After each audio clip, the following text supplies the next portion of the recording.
Assalamualaikum warahmatullahi wabarakatuh. Kita dari kelompok 4 ingin mempresentasikan tentang improving performance in the highest education, definition, function, contribution. Next slide.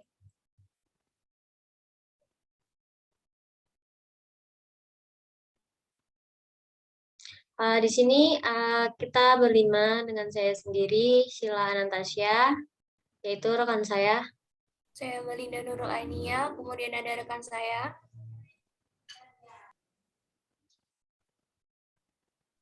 Saya Azumatul Fajriyah, kemudian ada rekan saya. Saya Khairatul Nadiro, kemudian ada rekan saya. Dan saya Sasi Maghfirah.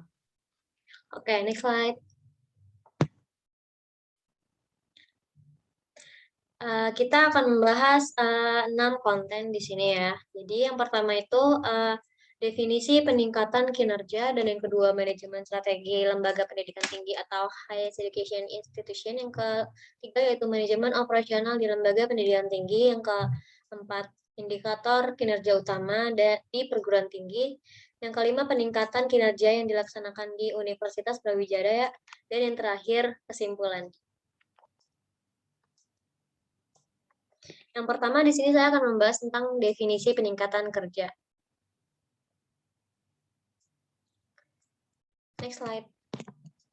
Nah, definisi peningkatan kerja ini ada 3 aspek, yaitu yang pertama peningkatan dalam 3E. 3E ada 4 aspek. 3E ini ekonomi, efektivitas, dan efisiensi. Ekonomi ini berkaitan dengan pembelian sumber daya nyata, seperti peralatan, bahan habis pakai, dan staf dengan biaya serendah mungkin.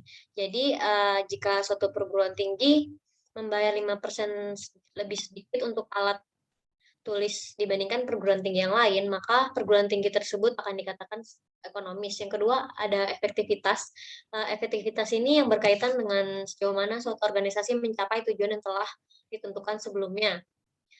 Jadi, misalkan ada perguruan tinggi A dan B. Perguruan tinggi A ini jauh lebih dekat untuk mencapai sasaran-sasarannya daripada perguruan tinggi B. Maka dapat dikatakan perguruan tinggi A itu lebih efektivitas daripada perguruan tinggi B. Di sini ada efisiensi. Efisiensi ini adalah rasio output yang dicapai terhadap input sumber daya yang diterapkan. Contohnya ukuran efisiensi akan dibandingkan berapa banyak yang telah dikeluarkan untuk mencapai efektivitas yang tadi dalam setiap kasus. Next slide. Yang kedua di sini ada meningkatkan kepuasan pelanggan. Nah, pelanggan di dalam perguruan tinggi ini dapat dianggap seperti mahasiswa, dosen, atau dewan penelitian, dan lain-lain. Nah, di sini banyak perguruan tinggi memiliki sistem formal untuk menilai kepuasan diantaranya berbagai pelanggan yang dengan layanan yang diterima. Nah, cara mereka mengidentifikasikan perbaikan dengan pengurangan tingkat kepuasan pelanggan. Yang ketiga ini peningkatan penilaian ahli. Peningkatan penilaian ahli di sektor perguruan tinggi ini ada 2 bentuk. Yang pertama penilaian kualitas pengajaran. Yang kedua latihan penelitian yang dilakukan oleh pendanaan perguruan tinggi. 2 hal tersebut, kualitas pengajaran dan penelitiannya di perguruan tinggi dinilai oleh panel ahli yang relevan. Next slide. Ini ada yang terakhir, peningkatan status publik. Ukuran kinerja di status publik ini, ukuran kinerja atau harga lembaga di mata masyarakat umum ini terkait dengan citra nasional perguruan tinggi atau citra lokal. Di dalam suatu atau 2 kasus ini dinilai dengan melakukan beberapa bentuk jajahan pendapat publik atau masyarakat. Next slide akan dijelaskan oleh Melinda Nurul Ainia. Terima kasih. Baik, terima kasih atas waktunya. Selanjutnya saya akan menjelaskan mengenai manajemen strategi lembaga pendidikan tinggi atau higher education institution. Next. Manajemen strategi lembaga perguruan tinggi terdiri dari 3. Yang pertama ada konfigurasi ulang organisasi, kemudian yang kedua ada pengembangan dan penilaian strategi, yang ketiga ada outsourcing dan layanan bersama. Baik, yang pertama ada konfigurasi ulang organisasi. Konfigurasi ulang organisasi ini biasanya untuk menuntaskan permasalahan keuangan yang terjadi pada bagian-bagian tertentu di dalam lembaga pendidikan. Nah, masalah keuangan tersebut dapat berkaitan dengan mahasiswa maupun pendanaan riset. Dengan adanya masalah-masalah tersebut, pastinya kita menyelesaikannya atau mengatasinya. Nah, dengan ini cara mengatasinya yaitu dalam penyusunan dan pengawasan keuangan harus dilakukan dengan tepat agar dapat mencapai hasil yang diharapkan. Kemudian yang kedua ada pengembangan dan penilaian strategi. Perlu diketahui bahwasanya strategi yang kuat dan kinerja yang baik merupakan fondasi utama dalam keberhasilan suatu organisasi atau lembaga perguruan tinggi. Dengan identifikasi berbagai opsi strategis dan menjadikan opsi tersebut sebagai studi kelayakan strategis dan sumber energi yang ketat. Nah, dengan adanya strategi itu merupakan kunci keberhasilan sebuah lembaga perguruan tinggi. Yang terakhir ada outsourcing dan layanan bersama. Outsourcing sendiri yaitu kontrak penyediaan layanan tertentu ke organisasi eksternal seperti perusahaan swasta ataupun lembaga perguruan tinggi. Sejumlah perguruan tinggi biasanya itu mengontrak layanan seperti catering, kemudian ada cleaning service, kemudian ada security, kemudian ada IT dan audit internal. Perlu diketahui bahwasanya para pekerja outsourcing ini bukanlah karyawan tetap dari lembaga perguruan tinggi tersebut, akan tetapi dia berstatus sebagai karyawan dari penyedia jasa outsourcing tersebut. Dan para pekerja outsourcing ini juga tidak memiliki jenjang karir di lembaga perguruan tinggi tersebut. Kemudian ada layanan bersama. Nah, penyedia layanan bersama ini biasanya melibatkan 2 atau lebih penyediaan layanan dari berbagai lembaga pendidikan. Seperti halnya ada 2 atau lembaga pendidikan ini mendirikan departemen bersama yang mana departemen bersama ini melayani kedua lembaga tersebut sehingga biaya operasional yang dikeluarkan itu tidak terlalu tinggi. Seperti yang ada di menurut Crowley yang terjadi di Inggris itu ada beberapa lembaga pendidikan tinggi telah memutuskan untuk reinsecure atau menarik kembali layanan tertentu yang telah mereka bangun bersama. Nah, hal ini dikarenakan adanya sistem outsourcing yang mana outsourcing ini memiliki kelebihan-kelebihan yang menurut mereka lebih baik dibandingkan dengan layanan bersama. Nah, dengan adanya karena di jasa outsourcing sendiri pastinya para pekerja itu lebih profesional, kemudian lebih ahli dalam bidangnya seperti itu. Baik, selanjutnya akan dijelaskan oleh rekan saya Azumatul Fajriyah. Yang selanjutnya yaitu terkait dengan manajemen operasional di lembaga perguruan tinggi. Next. Manajemen operasional ini terbagi menjadi 4. Yang pertama ada alokasi sumber daya dan pengaturan anggaran. Yang kedua ada sistem informasi keuangan. Yang ketiga ada peningkatan layanan keuangan. Dan yang keempat ada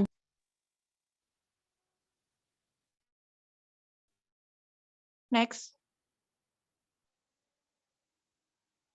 Yang pertama terkait dengan alokasi sumber daya dan pengaturan anggaran. Ini terbagi menjadi 2. Yang pertama terkait dengan sumber daya keuangan manusia dan fisik itu memiliki sifat yang terbatas. Nah, oleh karena ini, maka dalam meningkatkan kinerja dapat dicapai atau dilakukan dengan cara memanfaatkan sumber daya yang ada tersebut dan efisien. Nah, poin kedua yaitu diperlukannya menggunakan sumber daya dengan cara transfer. Nah, transfer yang dimaksud di sini yaitu mengalokasikan atau menghubungkan sumber daya dari satu bagian ke bagian lain. Nah, yang terakhir yaitu terkait dengan cara meningkatkan kinerja melalui alokasi sumber daya, yang mana dapat dilakukan dengan 2 cara. Pertama, menetapkan beban kerja. Nah, menetapkan beban kerja ini dilakukan dengan analisis beban kerja. Nah, analisis beban kerja sendiri merupakan sebuah proses untuk menetapkan jumlah jam kerja yang digunakan atau dibutuhkan untuk merampungkan suatu pekerjaan dalam waktu tertentu. Yang selanjutnya yaitu menetapkan prioritas. Nah, menetapkan prioritas ini dapat dilakukan dengan cara menentukan skala prioritas. Nah, skala prioritas yakni menentukan kebutuhan yang harus didahulukan dan mengesampingkan pemenuhan kebutuhan yang kurang tepat. Next. Yang kedua yaitu terkait dengan sistem informasi keuangan. Nah, di sini kami menyoroti dua hal. Yang pertama yaitu diperlukannya informasi keuangan yang terintegrasi dengan informasi dari sistem lain. Nah, sistem lain yang dimaksud di sini misalnya seperti data siswa, seperti contohnya itu ada di UB, ada SIAM yang di dalamnya tidak hanya memuat data diri dan data akademik dari mahasiswa, akan tetapi juga memuat tentang data keuangan yang mencakup seperti berapa tagihan UKT yang harus dibayarkan. Nah, yang kedua yaitu terkait dengan fungsi sistem informasi keuangan dalam meningkatkan kinerja, di mana memiliki fungsi untuk mengidentifikasi kelemahan-kelemahan yang ada. Nah, yang mana identifikasi kelemahan tersebut dapat dimanfaatkan untuk melakukan perbaikan atau melakukan evaluasi. Next. Yang ketiga yaitu anjuran atau nasihat keuangan. Poin pertama yaitu nasihat keuangan diperlukan agar lembaga dapat berjalan efektif. Nah, anjuran atau nasihat keuangan ini diperlukan karena manajer yang membawai sebuah departemen akademik tidak semuanya terlatih secara finansial. Dan mungkin mereka ini memiliki pengalaman manajemen yang terbatas. Nah, oleh karena itu diperlukan adanya anjuran atau nasihat keuangan agar mereka dapat menjalankan departemennya secara efektif. Yang berikutnya yaitu terkait dengan saran. Nah, saran di sini sebelumnya saran di sini berasal dari staf fungsi keuangan yang berasal dari dalam lembaga, baik dari departemen lain, dalam departemen atau departemen yang sama, dan departemen pusat. Jadi maksudnya di sini penasehat keuangan ini dapat terbagi menjadi dua. Pertama, penasehat keuangan yang bersifat horizontal atau berasal dari dalam departemen dan dari departemen lain yang ada pada lembaga tersebut, sedangkan yang kedua yaitu bersifat vertikal atau berasal dari departemen pusat. Next. Yang terakhir terkait dengan peningkatan layanan keuangan. Nah, ini terbagi menjadi tiga. Yang pertama ada peningkatan layanan transaksi keuangan. Nah, dalam meningkatkan layanan transaksi keuangan mencakup 4 hal penting nih yang harus diperhatikan. Yang pertama itu ada penggajian, yang kedua ada pembayaran, yang ketiga ada pengumpulan pendapatan, dan yang terakhir ada penyediaan informasi dan nasihat keuangan. Yang kedua yaitu terkait dengan peningkatan kontrol keuangan. Nah, peningkatan kontrol keuangan ini diperlukan karena dalam pengendalian keuangan pada suatu organisasi memiliki kelemahan-kelemahan yang dapat menghambatnya. Nah, mengingat adanya kelemahan tersebut, maka diperlukan untuk terus meninjau sistem pengendalian atau kontrol keuangan. Yang mana hal ini nantinya akan bertujuan untuk memastikan bahwa sistem pengendalian yang disusun telah sesuai dan efektif dalam mengikuti perubahan lingkungan yang terjadi secara cepat. Yang terakhir yaitu terkait dengan peningkatan kesadaran dan pengetahuan keuangan. Nah, dalam hal ini dapat melibatkan sejumlah upaya. Seperti yang pertama itu ada pengembangan makalah pengarahan tentang masalah keuangan yang terjadi di perguruan tinggi yang bersangkutan. Yang kedua itu ada pemberian kursus atau pelatihan internal tentang masalah keuangan untuk non-staf keuangan di perguruan tinggi. Dan yang terakhir itu ada pertemuan proaktif dengan staf non-keuangan untuk mempromosikan tentang kesadaran keuangan. Mungkin itu saja yang bisa saya sampaikan. Untuk pembahasan berikutnya akan dilanjutkan oleh rekan saya, Khoirotun Nadiroh. Baik, terima kasih atas waktunya semua. Nah, di sini saya akan menjelaskan tentang indikator kinerja utama atau yang selanjutnya akan saya sebut sebagai IKU di perguruan tinggi negeri. Next slide. IKU sendiri memiliki beberapa kriteria, diantaranya ada pertama, yaitu meningkatkan kualitas lulusan. Di sini kualitas lulusan menetapkan kriteria tentang kesiapan kerja lulusan, di mana presentase lulusan S1 Prodi Administrasi Pendidikan UB angkatan 2015 dan 2016 ada 29 lulusan yang berhasil. Di antaranya berhasil pertama mendapatkan pekerjaan sebanyak 17 siswa, kemudian yang kedua melanjutkan studi dengan sebanyak 3 mahasiswa, kemudian yang ketiga ada menjadi wira swasta dengan 1 mahasiswa. Jadi dari beberapa kriteria tersebut bisa dikatakan Prodi Administrasi Pendidikan UB sudah memenuhi kriteria kesiapan kerja lulusan karena terdapat 21 mahasiswa dari 29 yang berhasil mencapai persentase lulusan S1 pada kriteria kesiapan kerja lulusan. Next slide.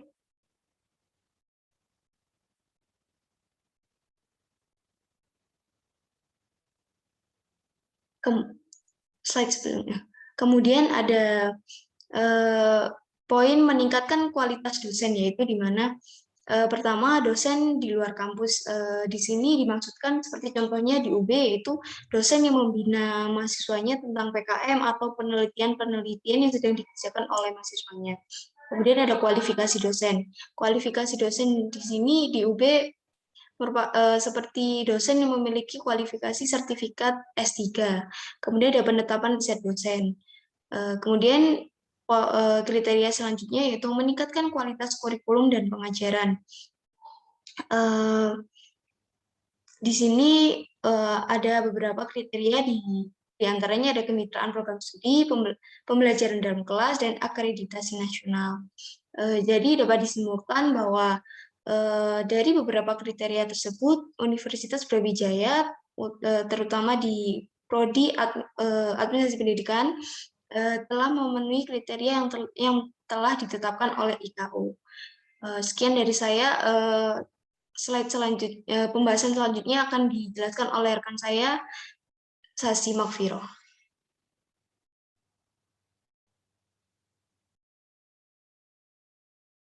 Baiklah, selanjutnya saya akan membahas tentang studi kasus, yaitu karakteristik sosial ekonomi dan implikasinya terhadap kinerja tenaga kerja outsourcing di Fakultas Ekonomi dan Bisnis.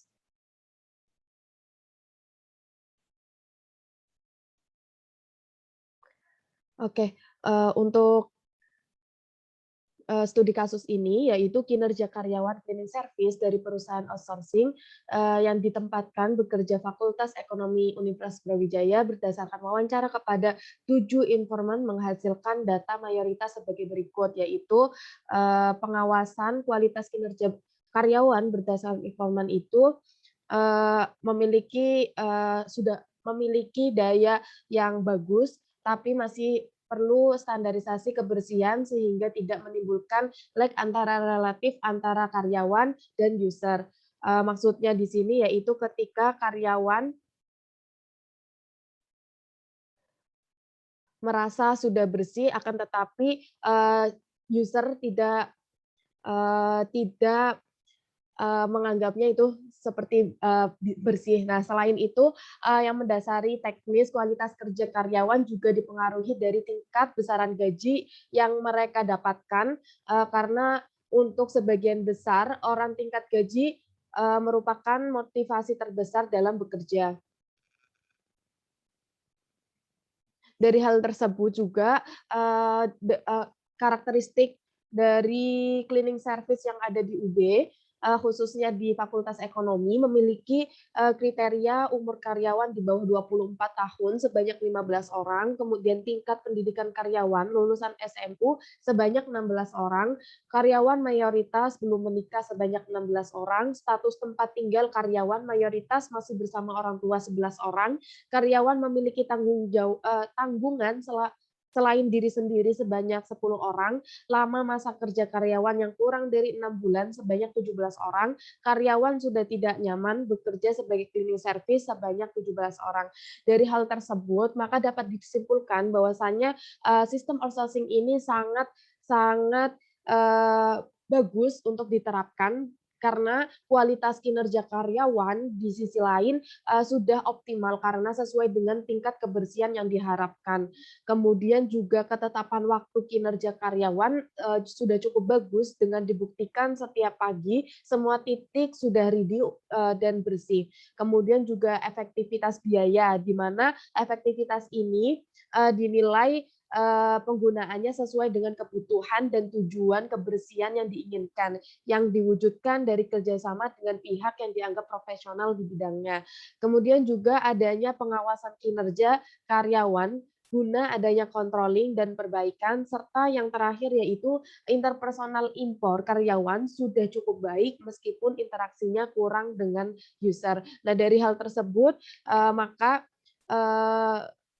karyawan cleaning service yang dari perusahaan outsourcing ini lebih menguatkan itu lebih bagus dan lebih terjamin, sehingga kinerja-kinerjanya pun menghasilkan kinerja yang baik juga.